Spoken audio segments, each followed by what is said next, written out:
Donc, on lit dans l'Apocalypse au chapitre 12, puis on va lire à partir du verset 13. Donc, je commence la lecture, puis on lira jusqu'au verset 10 du chapitre 13. Donc, Apocalypse 12, 13. Quand le dragon vit qu'il avait été précipité sur la terre, il poursuivit la femme qui avait enfanté l'enfant mâle. Et les deux ailes du grand aigle furent données à la femme afin qu'elle s'envolât au désert vers son lieu, où elle est nourrie un temps des temps et la moitié d'un temps, loin de la face du serpent. Et de sa bouche, le serpent lança de l'eau comme un fleuve derrière la femme, afin de l'entraîner par le fleuve. Et la terre secourut la femme, et la terre ouvrit sa bouche et engloutit le fleuve que le dragon avait lancé dans sa bouche.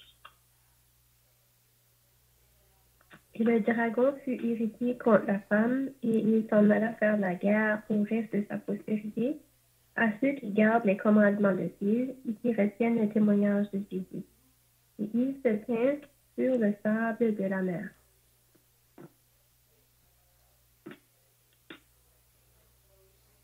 Donc on lit au chapitre 13. Puis je vis monter de la mer une bête qui avait 10 cornes et 7 têtes, et sur ses cornes 10 diadèmes, et sur ses têtes des noms de blasphème.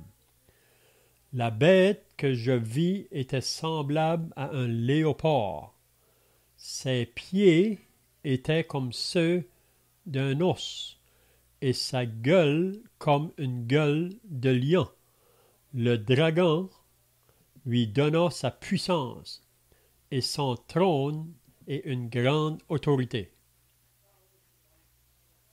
Et je vis l'une de ses têtes comme blessée à mort, mais sa blessure mortelle fut guérie. Et toute la terre était dans l'admiration derrière la bête. Et ils adorèrent le dragon parce qu'il avait donné l'autorité à la bête. Ils adorèrent la bête en disant, qui est semblable à la bête et qui peut combattre contre elle. Il lui fut donné une bouche qui proférait des paroles arrogantes et des blasphèmes. Il lui fut donné de pouvoir d'agir pendant 42 mois. Elle ouvrit sa bouche pour proférer des blasphèmes contre Dieu, blasphémer son nom, son tabernacle et ceux qui habitent dans le ciel.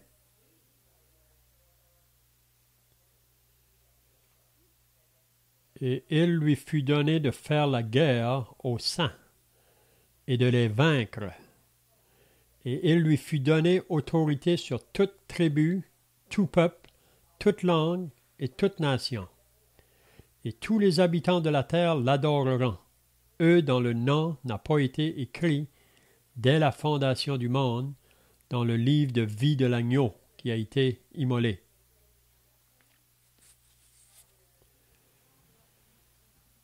Si quelqu'un a des oreilles, qu'il entende. Si quelqu'un mène en captivité, il ira en captivité. Si quelqu'un tue par l'épée, il faut qu'il soit tué par l'épée. C'est ici la persévérance et la foi des saints. Amen. C'est bien. Donc, si vous étiez là la semaine passée, on avait regardé dans le chapitre 12, puis on avait regardé concernant le dragon. On sait que le début du chapitre 12 nous parle de deux grands signes. On avait vu premièrement cette femme qui est enveloppée du soleil, la lune sous ses pieds et une couronne de 12 étoiles sur sa tête. Donc on avait dit que cette femme représente Israël. Puis on avait dit la semaine passée que depuis le début, le diable a voulu détruire ce peuple-là, Israël. Puis c'est toujours dans le but d'arrêter le Messie qui allait venir de ce peuple-là. Donc c'est la raison pourquoi que le diable, depuis le début, a toujours voulu détruire le plan de Dieu, si on peut dire, ou tout ce qui appartient à Dieu, il veut essayer de le détruire. Mais on sait qu'il n'a pas réussi jusqu'à maintenant. Mais il va encore continuer à faire ce travail-là jusqu'à la fin. Vous savez, c'est ça le travail du diable.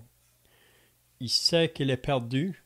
Il sait que sa fin, c'est l'étang de feu et de soufre.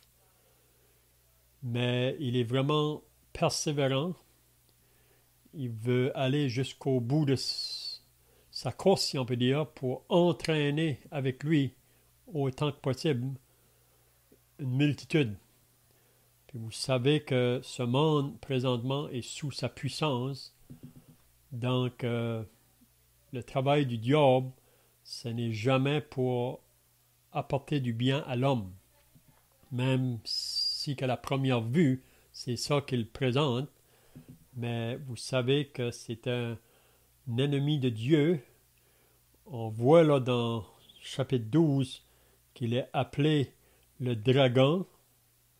Il est appelé aussi le serpent. Il est appelé le diable. Il est appelé Satan. Puis on dit que le dragon, vraiment, c'est significatif là, de destructeur. Il est là pour détruire. C'est ça son but. Détruire tout ce qui est de Dieu. Hein? Il veut bâtir ce qui est associé au mal, mais tout ce qui est de Dieu, il veut le détruire. Donc c'est pour ça qu'il est appelé le dragon. Le serpent, c'est vraiment le séducteur. Celui qui est là pour séduire. Puis c'est ça qu'il a fait. Vous vous rappelez quand il est venu dans le jardin, puis qu'il s'est approché de Ève, puis il a parlé d'une manière qu'il l'a séduit vraiment. Il a séduit la femme. Puis elle a mangé le fruit de l'arbre qu'il était défendu de manger. Dieu avait dit que le jour où ils allaient en manger, ils allaient mourir. Mais vous vous rappelez que le diable a dit non, vous ne mourrez pas. Mais Dieu sait que le jour où vous allez en manger, vos yeux vont s'ouvrir. Donc c'est vraiment le séducteur. Donc il travaille encore la même chose aujourd'hui. C'est par la convoitise de la chair, la convoitise des yeux et l'orgueil de la vie. Ce sont ces trois manières qu'il séduit le monde. Il est appelé aussi le diable qui veut dire accusateur. Puis c'est ça qu'on avait vu la semaine passée, là. Il est un accusateur des frères. Puis ça nous dit qu'il le fait jour et nuit, jour et nuit. Il est un accusateur. Puis un autre nom, c'est Satan. Satan, c'est en parallèle avec un adversaire. Il est un adversaire, il est notre ennemi. Donc, il ne faut jamais penser que Satan est notre ami. Il est notre ennemi. Donc, le monde est sous son contrôle. Donc, c'est pour ça qu'on dit que le monde est ennemi de Dieu.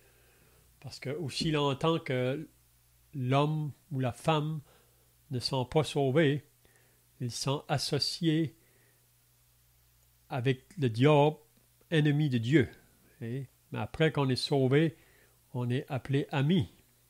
Même Jésus appelait ses disciples ses amis. Donc Satan est vraiment un adversaire. Donc son but, c'est, comme qu'on vient de dire, de détruire l'œuvre de Dieu. Puis s'il y a une chose que Satan n'aime pas, c'est un enfant de Dieu qui marche fidèlement pour son Dieu. Vous savez, si on est négligent dans notre marche pour le Seigneur, Satan est bien content. Il ne va pas trop nous déranger. Quelqu'un qui veut vivre juste une vie sans se donner pleinement là, pour Dieu, Satan, ça ne le dérange pas trop, mais quand quelqu'un veut vivre, comme Paul dit dans la deuxième épître à Timothée, là, tous ceux qui veulent vivre pieusement en Jésus-Christ seront persécutés. Vous vous rappelez que Satan s'est approché de Dieu dans le ciel, puis Dieu lui a parlé concernant son serviteur Job. Puis vous vous rappelez qu'est-ce que Satan a dit à Dieu? Parce que tu le bénis, parce que tu le protèges, Satan, Job va te servir, mais mets-le à l'épreuve, puis il va te maudire. Donc c'est ça que Satan veut vraiment, qu'on maudisse Dieu. Mais vous vous rappelez que Dieu a permis Satan d'éprouver Job. Si vous lisez le premier chapitre de Job, il a rencontré des grandes épreuves dans un seul jour. Il a tout perdu, même ses enfants. Puis vous vous rappelez à la fin qu'est-ce que Job a dit? Dieu a donné, Dieu a ôté, que Dieu soit béni. Mais Satan s'est approché de nouveau. Il lâche pas vite, Satan. Il persiste toujours. Il est venu de nouveau. Puis il a dit à Dieu, éprouve sa vie. Puis il va te maudire. Puis si vous vous rappelez à la fin du chapitre 2, même le diable a utilisé sa femme de Job pour dire à Job, maudit Dieu et meurt. Puis vous vous rappelez qu'est-ce que Job a répondu? Tu parles comme une femme insensée. Si Dieu nous donne le bien, pourquoi est-ce qu'on ne recevrait pas aussi de lui le mal? Puis ça dit que Job a continué à garder ses yeux sur son Dieu, même si que Job, au travers de ses grandes épreuves, a appris à connaître Dieu encore plus. C'est ça qu'il dit à la fin. J'avais entendu parler de toi, mais maintenant je t'ai vu de mes yeux. Donc, au travers l'épreuve que Job a passée au travers, il ne comprenait pas tout pourquoi, mais Dieu permettait ça dans la vie de Job pour le raffiner, pour le faire briller davantage. Puis même, parfois on ne comprend pas pourquoi que Dieu permet des choses dans nos vies, mais parfois il peut permettre des choses afin d'une protection pour nous, là, dans les jours qui viennent. On ne comprend pas toujours le dessein de Dieu. Mais le diable n'aime pas quand on marche pour Dieu, fidèlement. Il va faire tout son possible pour nous détourner. Donc, on avait vu la semaine passée qu'il y a eu une guerre dans le ciel. Si vous étiez là, vous vous rappelez, il y a une guerre qui se fait dans le ciel. Puis ça, cette guerre ici, ça va se faire probablement dans la deuxième partie de la tribulation, là. C'est une guerre dans le ciel. Michel et ses anges qui combattirent contre le dragon. Donc, il y a une guerre. On avait dit que c'est probablement la dernière fois que Satan va se présenter dans le ciel. On sait que présentement, le diable est dans la sphère céleste.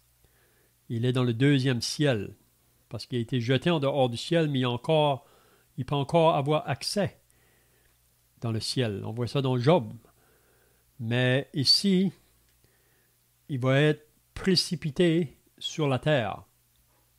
Donc, il n'y aura plus jamais accès de nouveau au ciel. Donc, il y a une guerre, puis ça nous dit que c'est Michel et ses anges qui l'ont combattu vraiment, qui ont eu la victoire. Ça ne nous dit pas qu'il y a eu une guerre, que le dragon a eu une guerre avec Dieu. Parce que le dragon ne peut pas combattre avec Dieu, mais avec Michel et ses anges. Puis là, c'est là qu'on a vu au verset 9, il fut précipité le grand dragon, le serpent ancien, appelé le diable et Satan, celui qui séduit toute la terre. Il fut précipité sur la terre et ses anges furent précipités avec lui. Donc, il y a un tiers des anges qui va le suivre, qui vont être jetés sur la terre. Puis ici, Satan sait que c'est juste question d'un peu de temps. Okay? Puis c'est là qu'il va mettre tout son effort, encore, même s'il sait qu'il est vaincu déjà, mais il va encore mettre tout son effort pour essayer de faire du mal au peuple de Dieu. C'est ça qu'on voit là.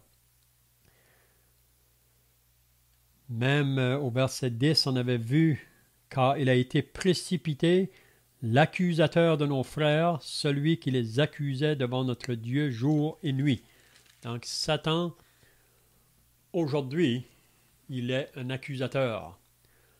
Puis avec ses démons, s'il peut placer des doutes dans les pensées des enfants de Dieu, c'est ça qu'il a voulu faire avec Ève. Puis il essaye toujours de nous accuser. Mais on sait que on n'est pas parfait comme enfant de Dieu. On sait qu'on a toujours cette nature charnelle en nous qui nous fait la guerre. Puis parfois, on cède à cette nature-là.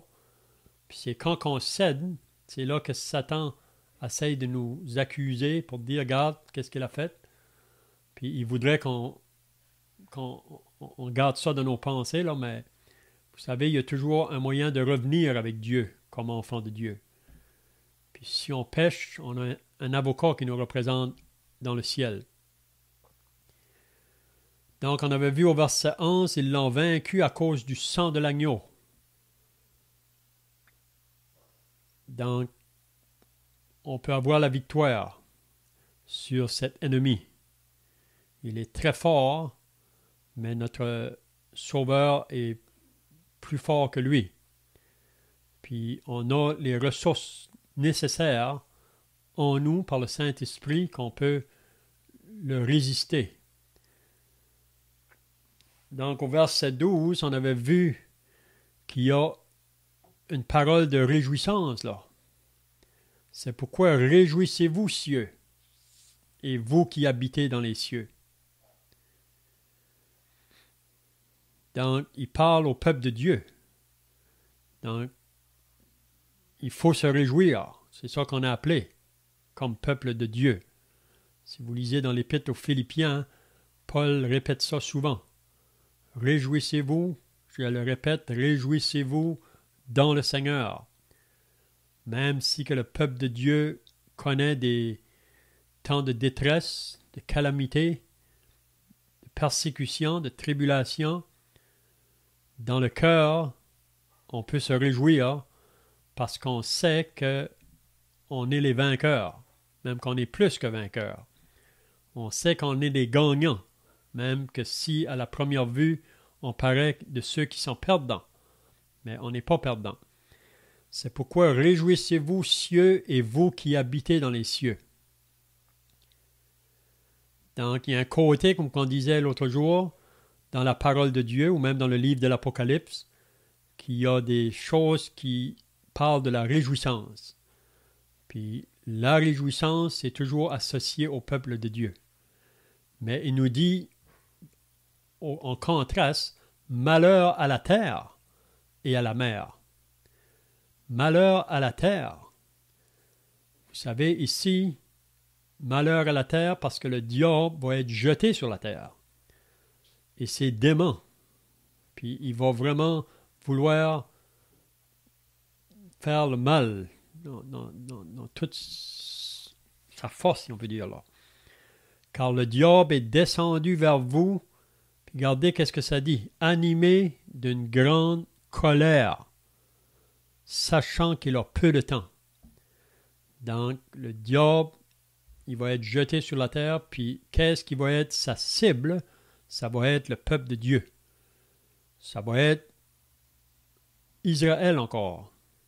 Vous savez que Israël est toujours le peuple de Dieu. Présentement, il est mis à part, mais bientôt, après que l'Église sera enlevée, Dieu va recommencer à travailler avec ce peuple-là, parce qu'il est toujours le peuple de Dieu. Puis les promesses que Dieu lui a faites, il va les accomplir.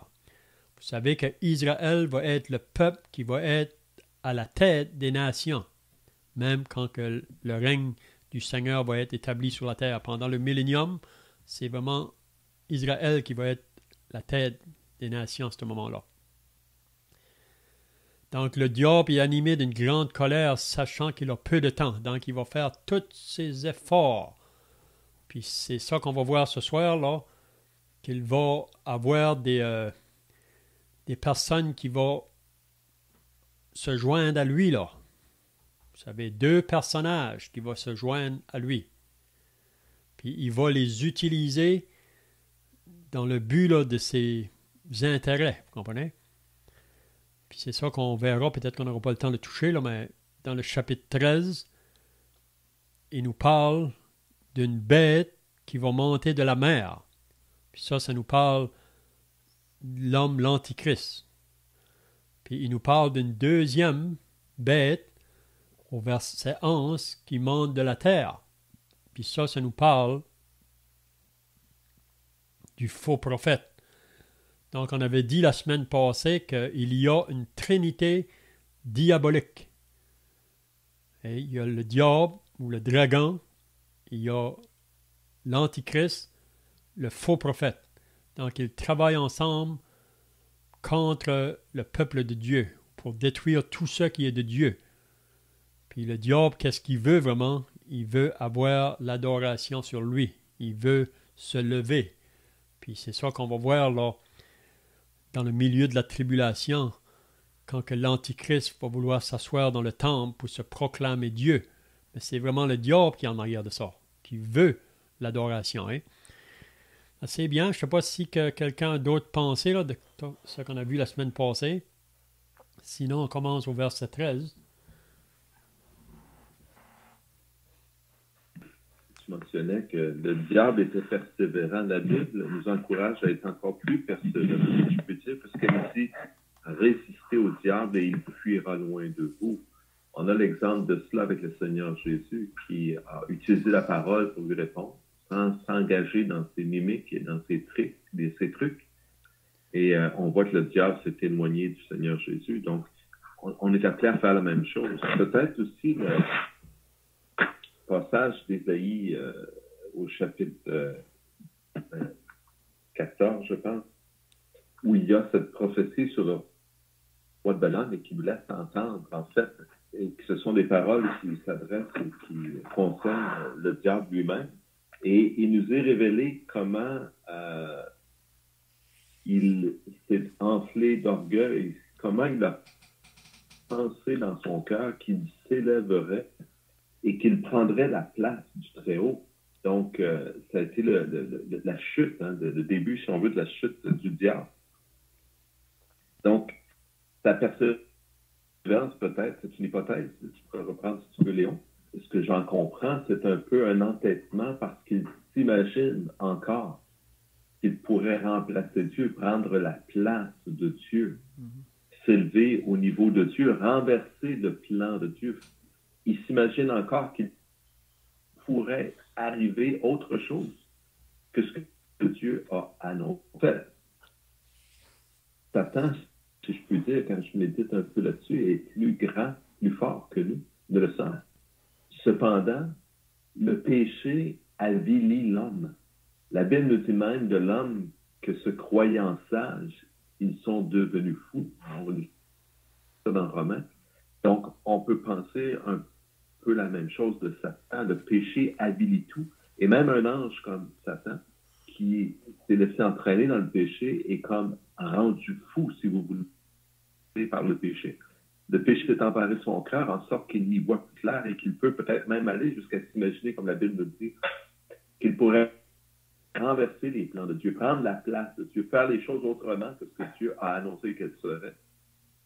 Donc, c'était juste une petite parenthèse peut-être pour souligner que, quoique le diable soit persévérant, si on peut le dire ainsi, c'est plutôt de la folie, je dirais, parce que tout ce qu'il fait, c'est qu'il aggrave son cas. Mais néanmoins, la Bible nous invite à résister au diable. Donc, à ne pas se laisser entraîner dans ces choses, mais de tenir fermement avec la parole de Dieu qui guide d'ailleurs, j'ai mal répété, hein, Ève, elle était invincible dans le jardin. Si, et seulement si, elle s'en était tenue à ce que Dieu avait dit.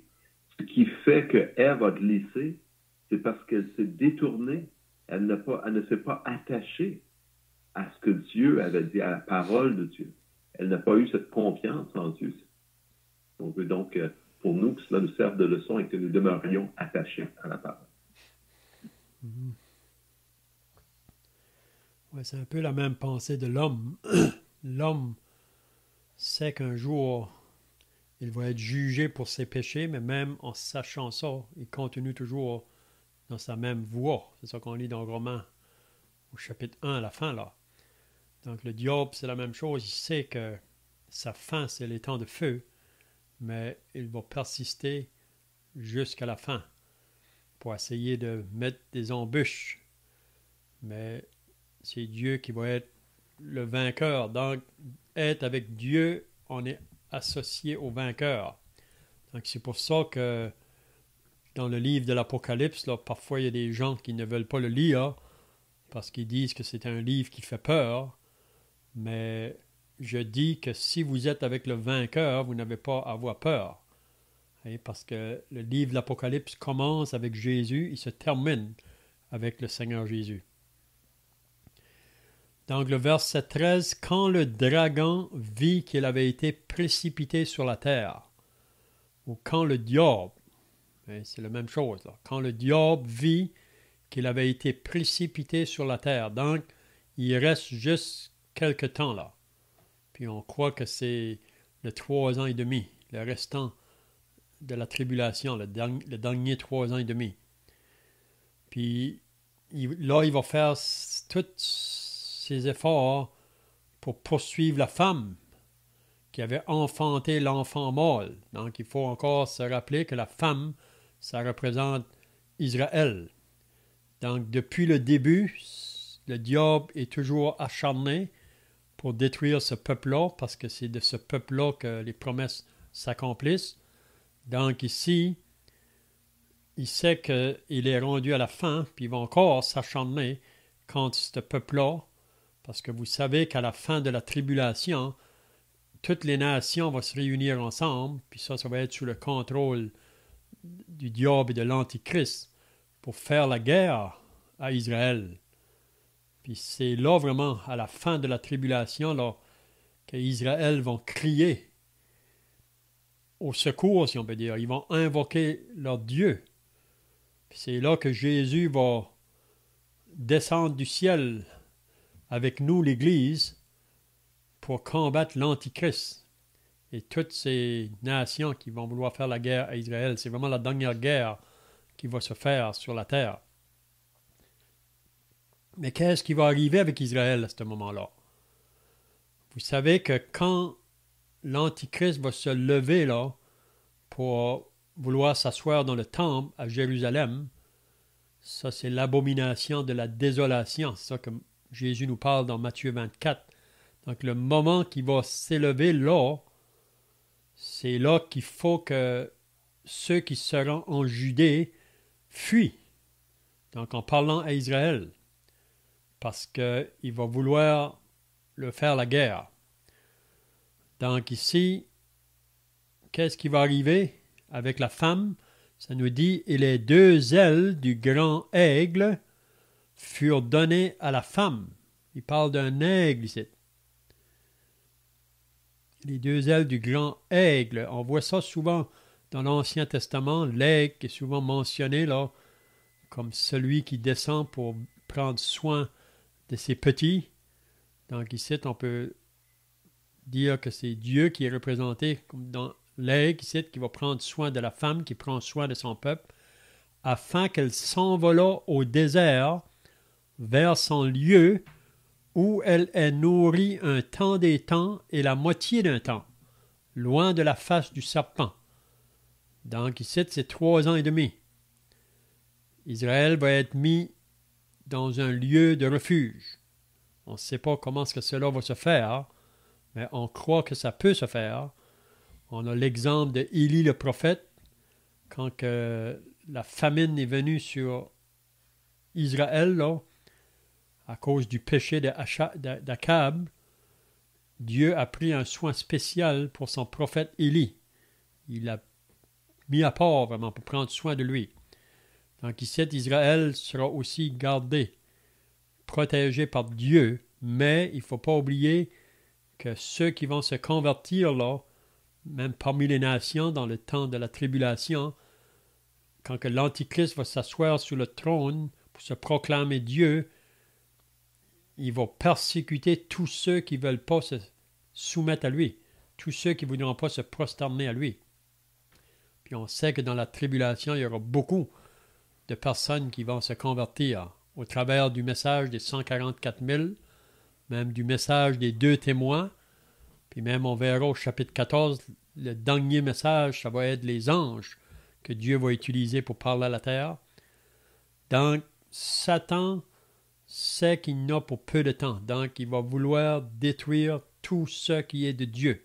Il ne faudra pas que personne échappe. C'est ça qui va être son but. Donc, je ne sais pas si vous avez d'autres pensées ici. Léon, tu as fait référence à Matthieu 24 avec l'abomination de la désolation. Et je pense, je crois qu'on fait infirmer, ce texte ici où on voit les ailes du grand aigle qui sont données à la femme afin qu'elle s'envole au désert pour 3 ans et demi, comme on l'a lu, un temps, des temps et un demi-temps. C'est ce qu'on lit aussi, je pense, dans Matthieu 24, au chapitre 24, verset 15-16. Alors ceux qui seront en Judée fuient dans les montagnes. Que celui qui sera sur le toit ne descende pas pour prendre ce qui est dans sa maison, et que celui qui sera dans les champs ne retourne pas en arrière pour prendre son manteau. Malheur aux femmes qui sont enceintes et qui allaiteront, ainsi de suite. Donc, j'avais l'impression que c'était un peu une façon imagée de parler de la main de Dieu, la main divine, qui va intervenir pour aider des gens d'Israël à survivre, à fuir dans les montagnes, à se cacher et à survivre dans cette condition de vie qui va être à ce moment-là vraiment difficile pour eux. C'est ça. Donc ici, c'est vraiment la dernière partie de la tribulation, c'est la fin. Vous savez que Matthieu 24, il nous parle des 2 parties de la tribulation. Chapitre 3 à 14, ça c'est la première partie, puis ensuite, verset 15, en y allant vers la fin, il parle de la deuxième partie. Puis c'est vraiment ici que ce temps-là va se faire, là. Donc pour nous, c'est tout quelque chose de futur. Qu'est-ce que Jean nous annonce ici, même pour Jean dans ce temps-là. Mais je crois que bientôt, ces choses-là vont prendre place. On est à la porte pour moi, que ces choses-là vont prendre place. Donc, et de sa bouche, le verset 15, le serpent lança de l'eau comme un fleuve derrière la femme, afin de l'entraîner par le fleuve. Donc, on voit encore le diable ou le serpent, il veut détruire la femme. Il veut détruire ce peuple-là. Il envoie comme un fleuve, un torrent d'eau pour les entraîner, pour les détruire.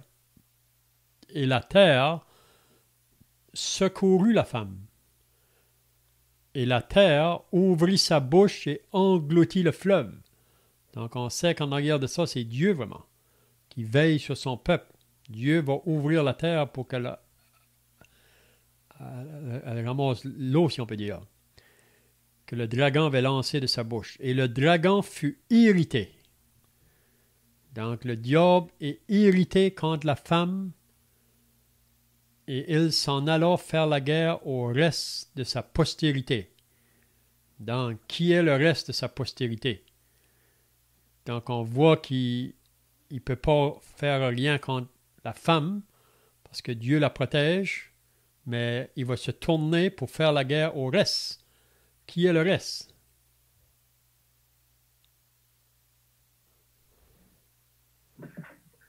En fait, on peut-tu penser que c'est les gens qui vont se tourner vers Jésus, qui vont croire en Jésus, non pas ceux qui font partie de ce qu'on appelle l'Église, parce qu'eux vont avoir été enlevés, mais ceux qui vont ensuite recevoir le témoignage de Jésus et se convertir. C'est ça. Ils vont d'une certaine héritage ou la descendance. Comme la Bible parle de l'Église et des croyants comme étant la descendance d'Abraham, spirituellement parlant. Donc, il va lui faire la guerre au reste à ceux qui gardent les commandements de Dieu.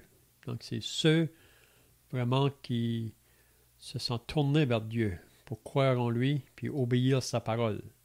Donc ça, c'est une chose que le diable déteste, puis il veut détruire. Hein? Donc ceux qui gardent les commandements de Dieu, ils ne voudront pas se prosterner devant l'Antichrist, parce que c'est vraiment un homme, c'est vraiment associé à de l'idolâtrie. Donc, c'est la raison pourquoi que le diable va s'acharner contre eux autres en utilisant l'Antichrist, là, parce qu'ils ne veulent pas se prosterner devant lui. On va voir ça là, vers la fin du chapitre 13. Donc, encore aujourd'hui, si on veut obéir la voix de Dieu, obéir sa parole, on est méprisé, on est rejeté. Hein? Donc, ils gardent les commandements de Dieu et qui ont le témoignage de Jésus. Donc, ces gens-là vont parler de Jésus. Même, vous vous rappelez là, qu'à la fin de la tribulation, quand que le jugement des nations va se dresser, si vous lisez dans Matthieu 25, c'est là que Jésus dira à ceux qui seront à sa droite. Donc, pour moi, ceux qui seront à sa droite, c'est ces personnes ici, là, qui gardent les commandements de Dieu et qui ont le témoignage de Jésus. Il va dire à ceux qui sont à sa droite, venez, prenez possession du royaume qui a été préparé pour vous dès la fondation du monde. Car j'ai eu faim, vous m'avez donné à manger. J'ai eu soif, vous m'avez donné à boire. J'étais un étranger, vous m'avez accueilli. J'étais en prison, vous êtes venu me visiter. Puis ils vont dire à Jésus, mais quand est-ce qu'on a fait ça? Il va dire qu'à chaque fois que vous les avez faites à l'un de mes plus petits, c'est à moi que vous l'avez fait. Donc, c'est eux, dans ce moment ici, là, dans la tribulation, ça va être des frères vraiment qui vont prendre soin des autres frères. Ils vont être prêts à se dépenser, même prêts à donner leur vie pour prendre soin du peuple de Dieu à ce moment-là qui va être dans des grandes persécutions. Hein. On sait qu'il y en a beaucoup qui vont mourir. Oui. Et qu'est-ce que ça dit après? Et il se tend sur le sable de la mer. Donc peut-être qu'on peut entrer un peu dans le chapitre 13 ce soir, là. Donc qu'est-ce qu'il dit? Qui est-ce qui se tend sur le sable de la mer?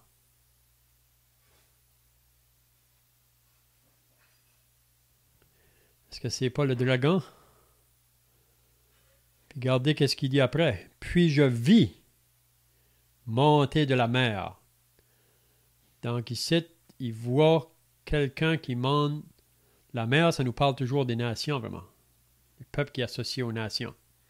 Puis je vis monter de la mer une bête qui avait 10 cornes et 7 têtes. Vous pouvez vous imaginer, une bête avec 10 cornes et 7 têtes.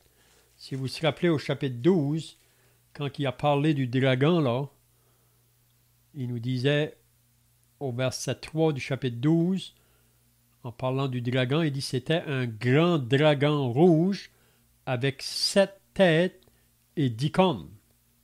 Et sur ses têtes, 7 diadèmes, en parlant du dragon.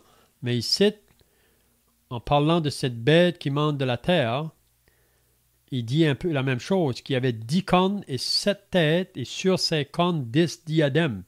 Mais qu'est-ce qui prend place ici? C'est que le diable, le dragon, va transférer à cet homme, ou cette bête-là, qui est l'Antichrist, il va transférer toute sa puissance ou son autorité sur cette bête-là. C'est ça qu'il nous dit par la suite. Hein? Donc, sur cette tête des noms de blasphème, la bête que je vis, qu'est-ce qu'il dit? Quand il a vu cette bête-là, elle était semblable à un léopard. Donc, ça devrait vous faire penser à quelque chose ici. Ensuite, ça nous dit, ses pieds étaient comme ceux d'un ours, et sa gueule comme une gueule de lion. Puis qu'est-ce qu'il dit après? Le dragon lui donna sa puissance. Donc, le diable donne à la bête sa puissance et son trône et une grande autorité. Donc, vous pouvez vous imaginer un homme qui va être vraiment sous la puissance ou qui va avoir la puissance du diable, qui va avoir une grande autorité. Puis quand il dit qu'il le voit là, il est semblable à un léopard. Ses pieds sont comme ceux d'un os et sa gueule comme une gueule de lion. Est-ce que ça vous rappelle quelque chose, ça? Qui est le léopard? Qui est l'os et qui est le lion?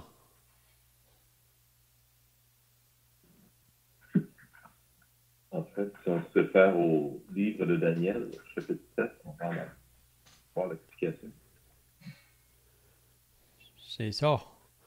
Donc, le lion nous parle de qui? Dans la vision de Daniel. Est-ce qu'il ne nous parle pas de Babylone ou Nebuchadnezzar, qui est regardé comme le lion? Puis ensuite, qui va venir après, c'est les Mèdes et Perses, si je ne me trompe pas. Puis ça, c'est comparé au léopard, je pense. Puis ensuite, c'est les Grecs, je pense, la Grèce. Ça, c'est représenté comme l'os. Donc, qu'est-ce qu'on peut comprendre ici? C'est que l'Antichrist, parce que vous savez que ces hommes-là, qui avaient régné dans ces empires-là, la Babylone, ou les Médo-Perses, ou Grecs, ou Rome, c'est des hommes qui étaient souvent comparés à des bêtes. C'est des hommes qui étaient aussi possédés par le mal, là. Mais ici, c'est comme si on voit l'Antichrist qui va être accaparé de tous ces animaux-là, qu'on peut dire, là. Il décrit l'Antichrist comme quoi qui va représenter une grande puissance, là, qui est semblable à ces empires-là qui a régné avant, hein. Donc, je vois que le temps est passé, là, donc peut-être qu'on peut garder pour la semaine prochaine le reste, là, à moins que vous avez des questions ici ou d'autres choses à ajouter, là.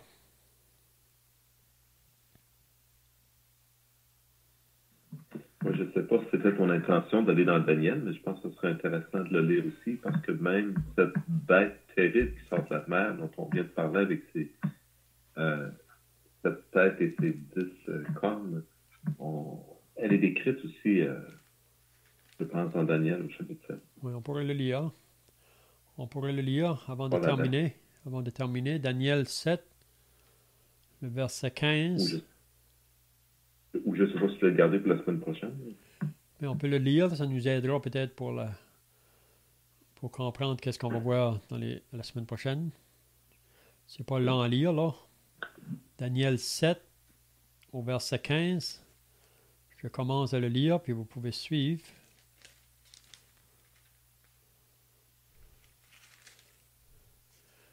Mais tout dans le chapitre 7, on voit vraiment constamment les 4 animaux, là. Oui, commencer plus autour du verset 2. Là, mais on veut voir le contexte, mais la bête, donc les questions est parlée comme au verset 7, c'est pas trop. Oui, ok, donc on va lire au premier verset, comme ça, on gardera la fin pour une autre fois. Donc je lis au premier verset du chapitre 7, la première année de Belchassar, roi de Babylone, Daniel eut un songe et des visions de son esprit, pendant qu'il était sur sa couche. Ensuite, il écrivit le songe et raconta les principales choses. Daniel commença et dit, « Je regardais pendant ma vision nocturne, et voici les 4 vents des cieux firent éruption sur la grande mer. » Et 4 grands animaux sortirent de la mer, différents l'un de l'autre. Le premier était semblable à un lion et avait des ailes d'aigle. Je regardais jusqu'au moment où ses ailes furent arrachées et il fut enlevé de terre et mis debout sur ses pieds comme un homme, et un cœur d'homme lui fut donné.